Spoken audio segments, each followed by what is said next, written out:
America, Israel కలిసి Iran పైన యుద్ధం చేస్తున్న సంగతి అందరికీ తెలిసిందే. ఈ యుద్ధం విషయం ఎలా ఉన్నప్పటికీ కూడా మన వంటింట్లో మాత్రం యుద్ధం స్టార్ట్ అయింది. ముఖ్యంగా వంటింట్లో ఉన్న సిలిండర్ పైన తీవ్ర ప్రభావాన్ని అయితే చూపిస్తోంది. ఆల్రెడీ మొదలైంది కూడా. ముఖ్యంగా గ్యాస్ ఏజెన్సీల్లో ఇంతకుముందు తక్కువ వ్యవధిలోనే గ్యాస్ సిలిండర్ని బుక్ చేసుకునే అవకాశం మాత్రం ఉండేది. కానీ ఇప్పుడు గ్యాస్ ఏజెన్సీని సంప్రదిస్తుంటే మొన్న మంగళవారం నుంచి కూడా అనధికారికంగా చెప్పాలంటే డబుల్ సిలిండర్ ఉన్న వాళ్ళకి 30 రోజులు, సింగిల్ సిలిండర్ ఉన్న వాళ్ళకి 21 డేస్లో బుకింగ్ని చేస్తున్నట్టుగా ఒక అనధికార ఇన్ఫర్మేషన్ వచ్చింది. ఎందుకంటే ఇక్కడ రెండు రకాలుగా ఉంది. ఒకటి, రాబోయే రోజుల్లో ఆల్రెడీ ట్రంప్ ప్రకటన ప్రకారం మరొక 4 వారాల పాటు ఇదే యుద్ధంగాన్ని కొనసాగితే ముఖ్యంగా గ్యాస్ సరఫరా విషయంలో మాత్రం చాలా మార్పులు వస్తాయి.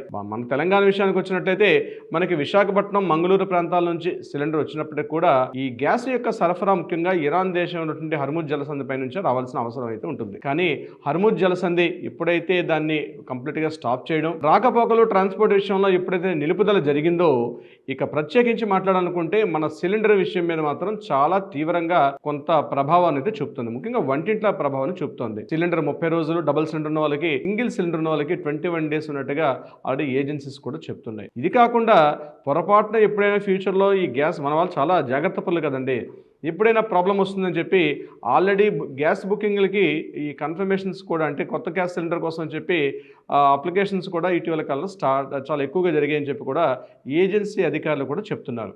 ఏదేమైనప్పటికీ కూడా ఇది కొంత తీవ్ర ప్రభావాన్ని చూపుతోంది. ఈ యొక్క ప్రభావం తగ్గించే విధంగా కొంత ఏదైతే ఉన్నటువంటి ఈ బుకింగ్ సిస్టమ్ని కంట్రోల్ చేస్తున్నట్టుగా యాజమాన్యాలు కూడా మాట్లాడుతున్నాయి. బట్ తొందరగానే యుద్ధం తగ్గి మన కిచెన్లో కొంత శాంతి వాతావరణం నెలకొనాలని అందరూ ఆశిస్తున్నారు.